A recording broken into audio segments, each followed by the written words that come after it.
كيما على بالكم باللي الشربات اللي رانا نلقاوها تتباع عند المحلات مش مخدومه بالليمون بالقارص، ونلقاوها في نفس الوقت اسعارها طالعه وغاليه، سيرتو تزيد تطلع في شهر رمضان.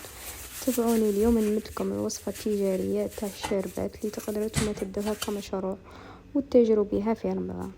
انا هنا راح ندير معكم الكميه نتاع لتر، وفي نفس الوقت نكيلها لكم بالكاس باش المبتدئات ينجحوا فيها من اول تجربه، على خاطر الموازنه تاع الحلاوه والحموضه صعيبه، بصح كي نعطيها لكم بالكاس راح تقدروا كامل توازنوا ما بين والحلاوه. انا هنايا بديت جبت كاس سكر معاه مقرف تاع مرطب.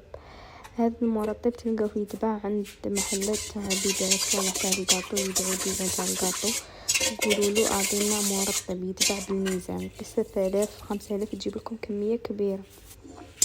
هذا المرطب الدور نتاعو يثقل لنا الشربات، متخلصيش روحك راح تشربيه الماء والسكر، تحسي روحك راح تشربيه شي حاجه يجي. ويستعملوه يستعملوه يخدموا به لاصين تاع الموسين كما يقولوا له سيكاتور.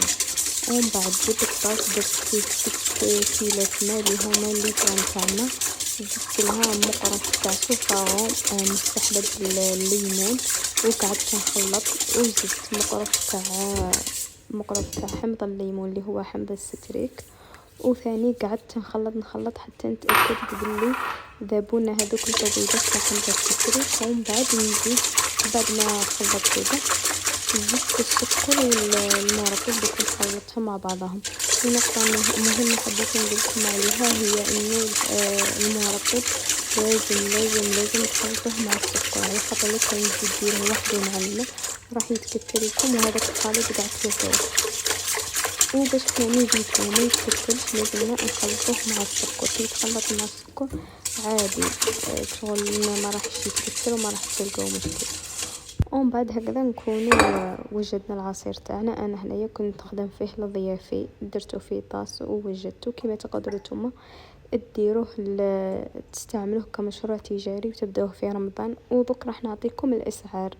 اذا درتو لتر في ساشي كما درت انايا تقدروا تبيعوه 5000 وتزيدوا ديطرونج تاع قارص كما راهم يديروا المحلات، لخاطر امبوسيبل يخدموه بالقارص ويبيعوه لك 8000 ويتباع ب8000 وانت باش يمشي لك نقصي في البري. كي شفتي ما يديش بزاف المكونات.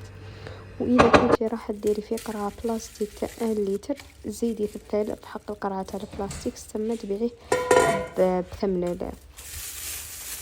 وكما قلت لك اذا ما حبيتيش تبداي كمشروع في دارك تقدري تخدميه لولادك، تقدري تخدميه لضيافك، ماشي مكلف وبنتو تجي بنينه تهبل يجي عاقد يجي خاطر بسبة المرطب اللي زدناه. اللي ما يحبوش نزيدوا المرطب عادي، بصح تصوروا روحكم تشربوه في الماء والسكر زعما ما كاش نكهه سبيسيال.